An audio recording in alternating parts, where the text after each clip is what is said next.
Salamo Fadima Menipolo. Ho an'ny mpifentira. Salamo nataon'i Davida. Tononkira. Ho anao ny fanginana sy ny fiderana. Andriamanitra ny ziona o, ary aminao no hanefana ny voady. Ry mpihainy vavako, ianao no ho atony ny nofo rehetra. Ny zava-mahameloka dia mihoatra noho izay zakako, nefa ianao no mamela ny fahadisoanay. Sambatra izay fidinao ka mpanatoninao hitoetra eo an-kianjanao.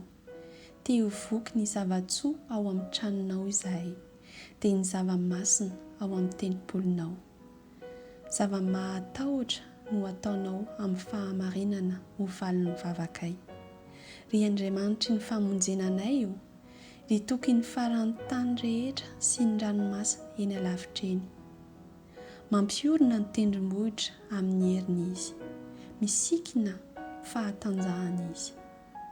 Mampitsahatra ny firoondroan'ny onjan-dranomasina izy sy ny fitabataban'ny firenena.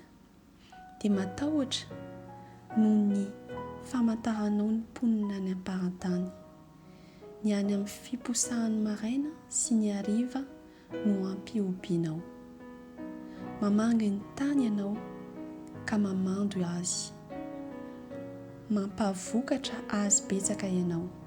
Ny onin'Andriamanitra dia tondran-drano. Mamboatra vary ho an'ny olona ianao, fa izany no famboatrao ny tany. Mahapoaka ny tany voasà ianao ka mampiravona azy. Ranorana mivatravatra no mamontosanao azy. Mitahy ny fitsimoany ianao.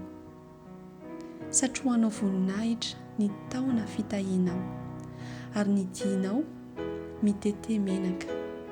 Votondrano ny fiandrasana ondry any an'efitra, ary misikina fifaliana ny avona. Rakitra ondry ny za, ary voasarona vary ny lohasaha. Mioby izy eny mihirako.